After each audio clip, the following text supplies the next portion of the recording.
Chapter development policies and experience 1959 से 1990 तक Indian economy का, राइट। सो आपको याद होगा हम लोग सीरीज कर रहे हैं मोस्ट इंपॉर्टेंट क्वेश्चंस। सो इसमें क्वेश्चन नंबर 1 कौन सा है?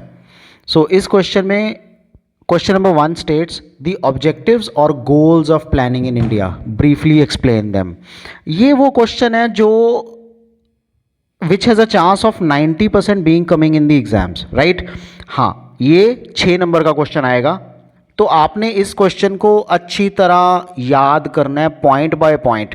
सिर्फ पॉइंट याद नहीं करना, सिर्फ हेडिंग्स याद नहीं करनी, इसके अंदर की एक्सप्लेनेशन जब तक आप अच्छी तरह नहीं दोगे ना, तो टीचर को पता नहीं लगेगा कि वाकई आपको ये जो क्वेश्चन है वो अच्छी तरह आता भी है कि नहीं, राइट। सो फर्स्ट क्वेश्चन है हमारा ऑब्जेक्टिव्स और goals of planning in India, हमें इसको एक्सप्लेन करना है। सबसे फर्स्ट पॉइंट है ग्रोथ। सो ग्रोथ बेसिस पे, so it refers to increase in country की कैपेसिटी टू प्रोड्यूस, जीडीपी भी बोलते हैं हम इसको, GDP growth, capacity to increase the production. So produce the output of goods and services within the country. It implies either a large stock of productive capital or increase in the efficiency of productive capital and services like transport, banking, communication. ये सबको increase करना. In other words, it means steady increase in the gross domestic product को और ज़्यादा बढ़ाना. It is necessary to produce more goods and services if the country needs to achieve higher level of growth.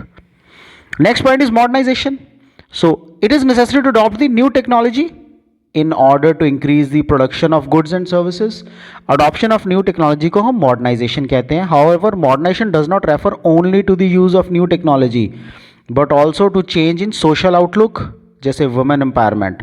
A modern society makes use of talents of the women in the workplace so that the society will be more civilized and prosperous, right? So हम लोग पढ़ क्या रहे हैं? हम लोग पढ़ रहे हैं गोल्स ऑफ प्लानिंग। 1951 में हमारा फर्स्ट 5 ईयर प्लान आया था। 1950 में हमने ये प्लानिंग शुरू की थी। जो 1950 में हमने प्लानिंग शुरू की थी उससे फ़र्क क्या पड़ा? सबसे पहला फ़र्क, हमारी जीडीपी ग्रोथ इंक्रीज हुई। हमने ये सोचा कि जो हमारे पास आज की डेट में, यानी कि उस टाइम पे 1950 में 51 में जो टेक्नोलॉजीज़ थी उसको मॉडर्नाइज करना ज़रूरी है। Technology not only in the production, हम इसको कैपिटल बोलते हैं। सो हमारी machines is our capital primarily. So not only in agriculture but industrial sector में भी जो हमारे पास मशीन्स थी वो पुरानी मशीन्स थी जिससे हम उतनी बेटर प्रोडक्टिविटी शायद नहीं दे पा रहे थे। सो उसके लिए हमें मॉडर्नाइजेशन करना ज़रूरी था। दैट इज़ वाई मॉडर्नाइजेशन के साथ साथ वुमेन एम्पावरमेंट करना ज़रूरी था। वो कहते हैं ना कि अगर मॉडर्न सोसाइटी में जो भी हमारे टैलेंट्स हैं, वुमेन के अंदर जो भी टैलेंट्स भरे हैं वर्क प्लेस में, सो सोसाइटी सिविलाइज्ड हो जाएगी ज़्यादा और प्रॉस्परस हो जाएगी। सेल्फ रिलायंस, इसका मतलब है यूटिलाइजेशन ऑफ कंट्री के resources in order to promote the economic growth. जितने भी कंट्री के रिसोर्सेज हैं उसको ज़्यादा से ज़्यादा यूटिलाइज करना ताकि इकोनॉमिक ग्रोथ को हम प्रमोट कर पाएँ एंड मॉडर्नाइजेशन कर पाएँ without using the resources imported from other countries. जो भी बाकी कंट्री से हमने रिसोर्सेज इम्पोर्ट किए हैं उनको यूज़ किए बगैर, यानी कि हम अपने कंट्री में सब कुछ प्रोड्यूस करें। It means avoiding import of those goods that could be produced in India. जो भी हम इंडिया में प्रोड्यूस कर सकते हैं हम उसको इंडिया में प्रोड्यूस करें। It is necessary in order to reduce our dependence on foreign countries. इससे क्या होगा? इससे हमारी डिपेंडेंस फॉरेन कंट्रीज़ पे कम हो जाएगी। In order to safeguard the sovereignty of our country. See हम लोग पहले कनक भी इवन यूएस से या बाकी कंट्री से मंगवाते थे। उसका नुकसान क्या होता था कि वो अपनी टर्म्स को डिक्टेट करता था, right. So sovereignty of the country अब बच जाती है बिकॉज हम लोग एक्सेस कनक प्रोड्यूस कर पा रहे हैं एंड अननेसेसरी फॉरेन इंटरफेरेंस हमारी पॉलिसीज़ में नहीं होता।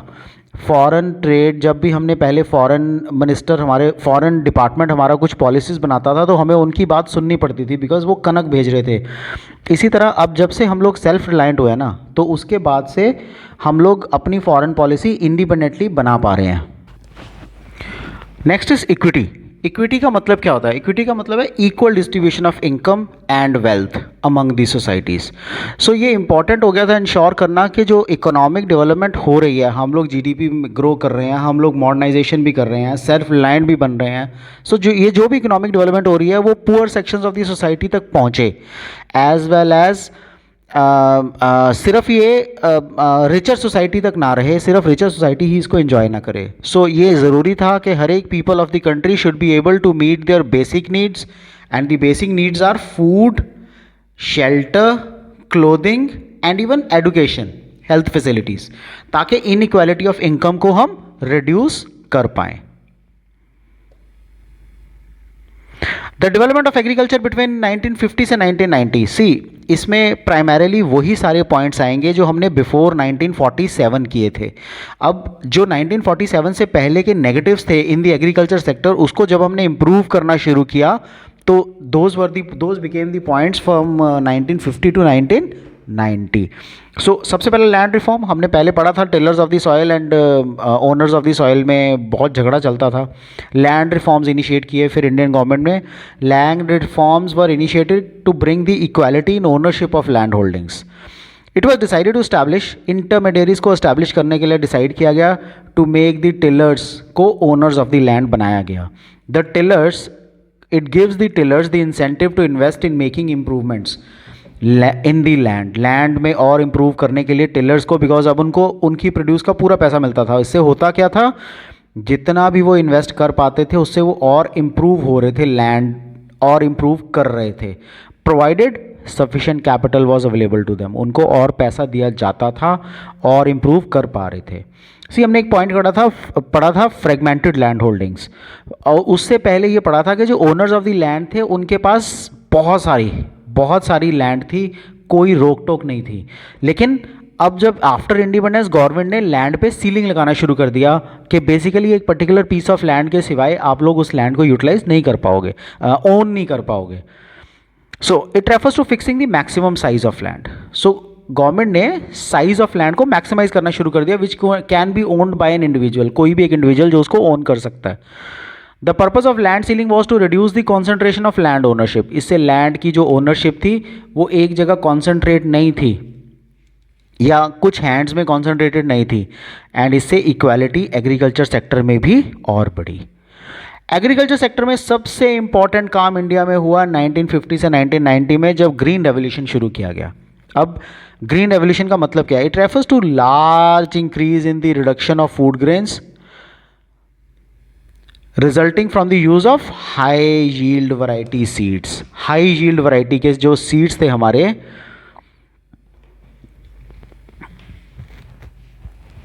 उनको हम यूज करते थे, जिससे हमने इंक्रीज किया फूड ग्रेन की रिडक्शन को, कम किया और फूड ग्रेन प्रोडक्शन को इंक्रीज किया। हम फर्टिलाइजर्स, पेस्टिसाइड्स, इरिगेशन फैसिलिटीज को हम यूज करते थे HYV सीड्स के साथ, ताकि हमारी एग्रीकल्चर की प्रोडक्टिविटी और हमारी प्रोडक्शन इंक्रीज हो पाए। The farmer should be provided adequate financial resources, उनको प्रोवाइड किए गए in order to purchase the agricultural input, ताकि वो उनको और ज़्यादा फाइनेंशियल रिसोर्सेज दिए गए। So this was about the agriculture sector. Then comes the industrial sector 1950 से 1990। तो इंडस्ट्रियल सेक्टर में कुछ प्रोमिनेंट चीज़ें थी, जैसे पब्लिक एंटरप्राइजेस, इनको इंपॉर्टेंट रोल प्ले करने के लिए कहा गया। India tried to become the social economy but it did not, so India chose the mixed economy. So public enterprises played a central role, play किया गया in the process of industrialisation में। Private enterprises जितनी भी थी were to play only a secondary role, private enterprises ने secondary role play किया in the process of industrialisation में। It means private sector were to obtain a license for their industrial establishments. Private sector ने license लिया, industrial establishment बनाने के लिए licence लेते थे, ताकि वो गुड्स को प्रोड्यूस कर पाएँ with in the prescribed limited of the production capacity. So private enterprises को ना एक लाइसेंस लेना पड़ता था, और उनको परमिशन लेनी पड़ती थी कि वो for example 100 shirts a day बना सकते हैं। अगर उन्होंने 101 या 110 शर्ट्स अ डे बनानी थी, तो उनको वापस गवर्नमेंट के पास जाके लाइसेंस के थ्रू परमिशन लेनी पड़ती थी। लिबरलाइजेशन इसी को ही ओवरकम करने के लिए शुरू किया गया था, right.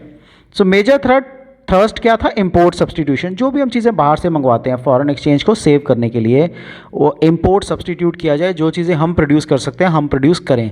It means production of such goods were to be accorded high priority which were imported from abroad. जो बाहर से आती थी चीज़ें, अब उनको हाई प्रायोरिटी देनी चाहिए, इंडिया में ही मैन्युफैक्चर करना चाहिए।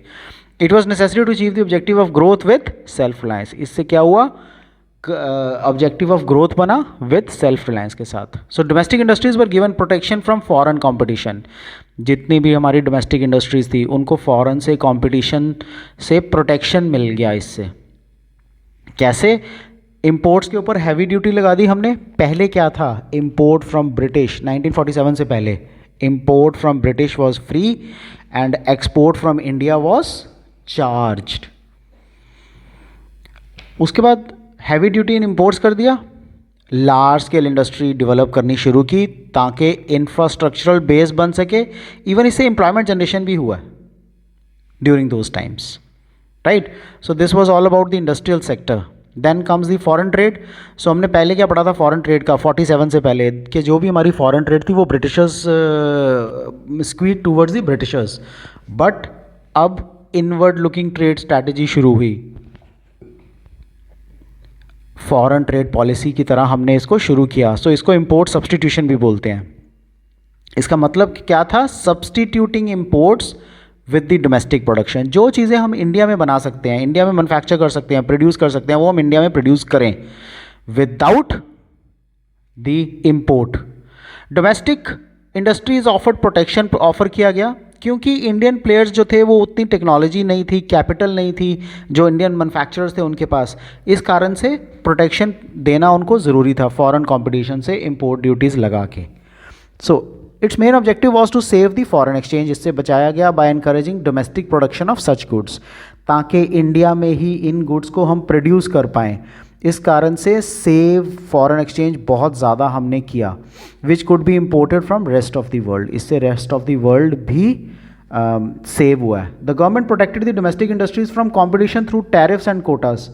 तो गवर्नमेंट ने जो डोमेस्टिक इंडस्ट्रीज़ को प्रोटेक्ट किया ना, कंपटीशन को प्रोटेक्ट किया है, टैरिफ्स एंड कोटास, बहुत सारे टैरिफ्स और कोटा से लगा के डोमेस्टिक इंडस्ट्री को प्रोटेक्ट किया गया है। ताकि इसका मेन रीज़न क्या था, इसका मेन रीज़न था जो हमारे एंटरप्रेन्योर्स थे उनके पास कैपिटल नहीं थी, मॉडर्न टेक्नोलॉजी नहीं थी, राइट।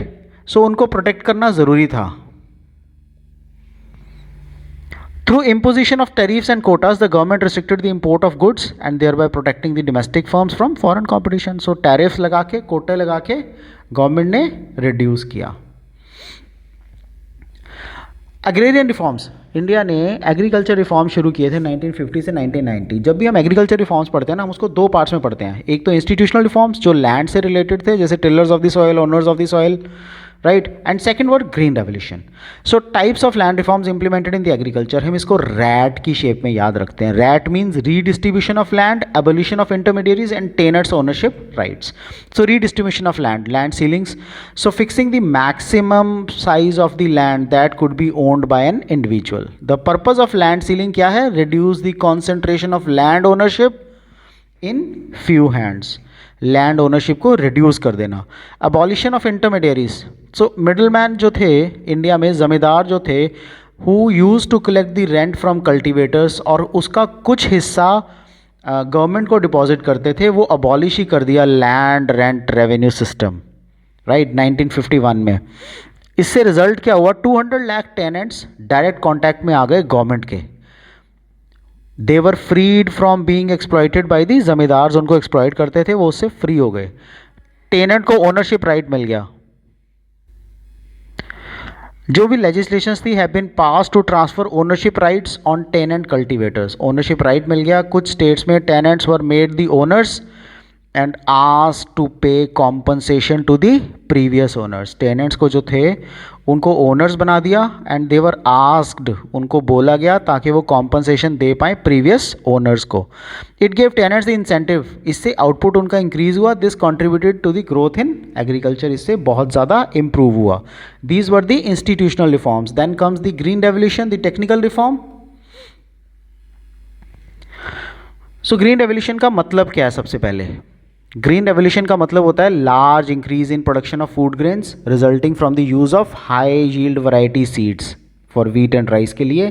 सो फूड ग्रेन्स की प्रोडक्शन इंक्रीज हुई कैसे, HYV सीड्स को यूज करके। बेनिफिट्स ऑफ ग्रीन रेवोल्यूशन, सो हमें याद कैसे रखना है, साइड के थ्रू। साइड मतलब self, S for self reliance, increase in market surplus, D for decrease in price of food grains, E for enables the buffer stock. Self reliance, क्योंकि green revolution में हुआ क्या, एक तो हमने नई टेक्नोलॉजी यूज़ की, HYV सीड्स यूज़ किए, जहाँ हमें खाली जगह मिलती थी हम वहाँ पे एग्रीकल्चर प्रोड्यूस लगा देते थे। सो उससे होता क्या था, spread of green revolution technology हो गया, जिससे इंडिया बिकेम सेल्फ सफिशिएंट इन दी फूड ग्रेन्स। अब हमें अमेरिका की मर्जी पे नहीं रहना पड़ता था, फूड ग्रेन वहाँ से नहीं मंगवाने पड़ते थे फॉर मीटिंग आवर नेशन की फूड रिक्वायरमेंट्स के लिए। So increase in the market surplus, so marketable surplus refers to that part of agriculture produce which is sold in the market by the farmers after meeting their own consumption requirements। पहले क्या था, subsistence farming, अब क्या हो गया, market surplus, यानी कि अपना खुद का प्रोड्यूस करने के बाद, क्योंकि प्रोड्यूस ज़्यादा होने लग गया, सो अपना खुद का प्रोड्यूस करने के बाद होता क्या था, अपनी खुद की कंजम्पशन रिक्वायरमेंट फुलफिल करने के बाद मार्केट में बेच देते थे, जिससे फार्मर्स की इनकम बढ़नी शुरू हो गई। प्राइसेस ऑफ फूड ग्रेन्स, क्योंकि नंबर ऑफ फूड ग्रेन्स ज़्यादा हो गए, इसके कारण उनकी प्राइसेस भी इंक्रीज़ होनी शुरू हो गई। सो प्राइसेस डिक्लाइन होनी शुरू हो गई, सॉरी, द क्वांटिटी इंक्रीज होनी शुरू हो गई। The price of food grains declined relative to other items of consumption. The low income groups who spend a large percentage of income on food, they started benefiting, जिससे decline in relative prices हुआ। Enables the buffer stock, so green revolution enabled the government to secure the sufficient amount of food grains to build a stock, एक ऐसा stock that could be used in times of food shortage, जब food shortage हो उस time पे उसको use किया जा सके। Concern and implementing the green revolution, जो भी हमारी green revolution है उसको implement करने के कुछ प्रॉब्लम्स भी थी। कौन सी, risk of increase in income inequalities, जो फार्मर्स के पास लैंड था वो फार्मर जो ज़्यादा प्रोड्यूस कर पा रहे थे वो ज़्यादा सेल कर पा रहे थे, जो ज़्यादा सेल कर पा रहे थे उनकी इनकम भी बहुत बढ़ रही थी। So it led to increase in the disparity between small and big farmers. Only the big farmers could afford the required input, जितने भी इनपुट चाहिए थे, नई टेक्नोलॉजी चाहिए थी, वो जो बड़े बड़े फार्मर्स थे ना वो ज़्यादा अच्छे तरीके से ले पा रहे थे इसको। Then pest attacks, risk of pest attack, जो भी HYV क्रॉप्स थी ना वो are also prone to attacks by pest. Small farmers who adopted this technology could lose everything in a pest attack. उससे उनकी सारी की सारी जो भी उन्होंने अर्न किया था, जो भी उन्होंने लगाया था एग्रीकल्चर में प्रोड्यूस, वो सारा लूज़ कर सकते थे वो। स्टेप्स ने, गवर्नमेंट ने क्या स्टेप्स टेक ऑन किए, सो गवर्नमेंट का रोल क्या था, गवर्नमेंट ने फाइनेंशियल हेल्प दी एंड रिसर्च इंस्टीट्यूट्स ओपन किए। सो Punjab agriculture university is one such example, right. So government provided loans, low interest rate पे लोन दिया गया, स्मॉल फार्मर्स को सब्सिडाइज्ड फर्टिलाइजर्स दिए गए, so that farmers could also have access to the needed inputs, सब farmers को access होता था नीडेड इनपुट्स के। Role of research institutes, the risk of small farmers ruined when pest attacks their crops, it was greatly reduced by the services provided by research institutes जो governments ने establish किए थे। सो primarily paste attack को रोकने के लिए and नई नई क्रॉप्स को प्रोड्यूस करने के लिए गवर्नमेंट ने शुरू किया था। What is the favour part and unfavoured part of the subsidies. So favour, subsidies की फेवर क्या थी, इकोनॉमिस्ट जो सब्सिडीज़ के फेवर में थे, risky business, income inequality and poverty. So they said risky business, the government should continue with agriculture subsidies, उनको देते रहना चाहिए क्योंकि फार्मिंग आज भी रिस्की बिजनेस था, उस टाइम पे भी रिस्की बिजनेस था। इनकम इनइक्वालिटी थी, सो कह रहे हैं subsidies will increase the income inequality between rich and poor farmers, इससे वायलेट होगा अल्टीमेट इक्विटी का goal. Poverty, majority of the farmers was very poor, so they will not be able to afford the required inputs without the subsidies, वो inputs को ले ही नहीं सकते थे। जो लोग सब्सिडीज़ के अगेंस्ट थे वो थे बर्डन ऑन द गवर्नमेंट, सो जो भी सब्सिडी थी वो गवर्नमेंट के ऊपर बर्डन थी। They were granted by the government to provide an incentive for adoption of new HYV technology. सो एक ह्यूज बर्डन है गवर्नमेंट के फाइनेंसेस के ऊपर, it should withdraw as their purpose has been served. Benefits to the rich farmers, subsidies do not benefit the poor and small farmers.